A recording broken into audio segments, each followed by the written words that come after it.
Hi everybody, welcome back to Sunshine Soap and Candle Company. Today I'm bringing to you another dessert candle video. I will be showing you how to make a wickless dessert candle in a unique container with a lid because a lot of you have been asking me about packaging, so I saw this cute little vessel that I want to share with you that's perfect for dessert candles. I'm also going to be sharing with you the recipe in the description box below so you can recreate this cute dessert candle if you like, and I'll be giving you a demonstration on how to use these at the end of the video. If you would like more than just the recipe that's written down in the description box and you would like a full written step-by-step detailed tutorial along with percentages, amounts, and links to all the materials and supplies that I used in this video, please head on over to my Patreon campaign. This tutorial will be available at just the $5 level. I'll place the link to my campaign in the description box below for you. In addition to this dessert candle tutorial, there are also two others over on my campaign for you to take advantage of, and also a ton of other recipes and tutorials for you to take advantage of, all in the hair care, skin care, candle making, soap making, and wax melt making areas. So there's something for everyone over there. It's just a really good deal. As soon as you sign up, you have access to hundreds of recipes and tutorials just at the $5 level. So I hope that you'll check it out. We've built a wonderful community of makers over there. It's a great way to connect with me and other makers. All right, let's get started. So the first thing you're going to do is go ahead and chop up 12 ounces of wax. Any type of wax will work for a dessert candle, but I find that the softer waxes work best. They don't set up as quickly, so it gives you more time for intricate designs and whipping and piping. Today I am using soy bliss wax, and you can find that one at Hive and Honey Candle Company. Once it's all weighed out, go ahead and melt down this wax until it has reached a little over 200 degrees Fahrenheit. Then you're going to immediately weigh in your fragrance oil. I am using Royal Cherries Jubilee. You can find this one at Nature's Garden. It smells just as you would expect it to smell, like a candied sweet maraschino or black cherry fragrance, and it has a really good scent throw, especially in this wax choice. Once it's all poured in, go ahead and give that a good mix to make sure that your fragrance oil is binding properly with the melted wax, and then we're going to weigh off half of this, so 6 ounces, into a kind of larger sized mixing bowl. This is going to be the portion that we set aside for whipping. When making a candle with a wick, you have to be very careful how much color you add into your candle because it can affect the way that the candle burns. It can clog and choke the wick.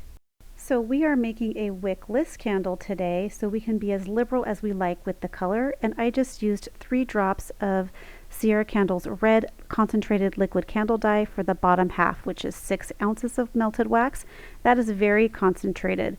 So we are going to go ahead and pour in the full 6 ounces into this beautiful vessel right here. This is the Muse candle vessel, and you can find it at makesy.com. Please use my affiliate link in the description box below. It really helps me out if you want to purchase these. They are so beautiful, and they come with that lid, so perfect for dessert candles because you can cover them up nicely with that lid. So we're just pouring the full bottom half into this container, and we're going to set that aside and allow it to partially set up. While the bottom half of that candle is setting up, we're going to go ahead and add in a tiny bit of red to the top half. I'm going for a monochromatic cherry coated looking dessert candle. So this will set up to a very light pink. Stir well to make sure everything is combined, and then you're going to allow this candle wax to partially set up. You'll know when it's time to start whipping this when the candle wax takes on a more solid and opaque appearance. Use your electric mixer on low to medium and just start slowly incorporating air into the melted candle wax. And as you can see here, the wax is still too warm and fluid to place into a piping bag and pipe and hold any sort of shape. So we need to allow it to cool down and set up more to a more semi-solid consistency. You will know when it's ready to place in a piping bag and pipe when your wax has thickened up to like a buttercream consistency and it is able to hold stiff peaks and not slide right off of your spatula. So go ahead and then place it into a piping bag of your choice. Hopefully you'll use a piping bag that's better than the one that I have here. This one is hard because there's friction on the bag itself. It's not slick, so you can't push it down using You can't push the product down using a rubber scraper. I ended up pushing it down with my hands and felt like I lost a little bit of product there in the bag. But then you're going to go ahead and get the bottom half of the candle. It should be most of the way set up at this point, and you can begin piping whatever type of design you want.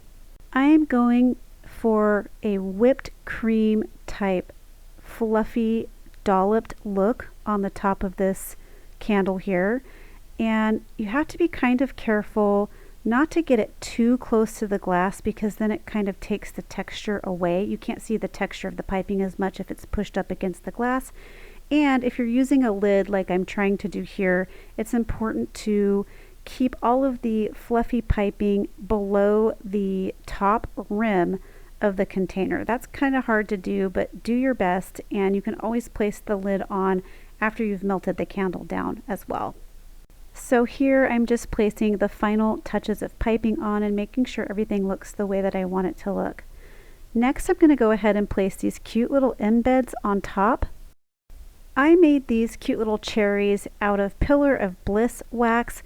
That is a harder style wax, also a soy and paraffin blend, but it is made specifically for candle wax that you want to pop out of a mold like a pillar or a clamshell. You can find Pillar of Bliss wax at Nature's Garden Candles. And for my final touch here, I'm going to go ahead and top this candle with two different glitters. The first glitter that I'm going to add on here is a beautiful kind of holographic silver looking glitter. It's so pretty. It's kind of got bigger pieces here. And one of the nice things also about making a wickless candle is you can also be liberal with how much glitter you add, because it's not going to affect the way that the candle burns. I love this glitter. It just catches the light so beautifully. And then the second glitter that I'm going to be adding on here is called Whiplash. It's a beautiful ruby red, kind of bright cherry colored glitter, and unfortunately you can no longer find it. I think I originally purchased this one at Nurture Soap, and they just don't carry it anymore. So here is the finished candle all set up. It looks so cute. I think it's probably the cutest dessert candle that I've ever made. I'm loving the Muse candle vessel. It's just super cute. So that is a 3.5 inch diameter candle, and it holds 12 ounces of wax.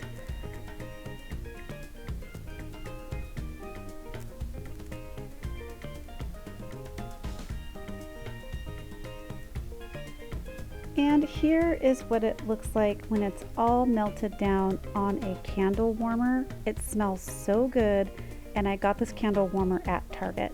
And that is how you make a dessert candle. I hope you liked this video. If you did, please remember to give it a thumbs up. Please leave me some comments and questions below. That really means a lot to me.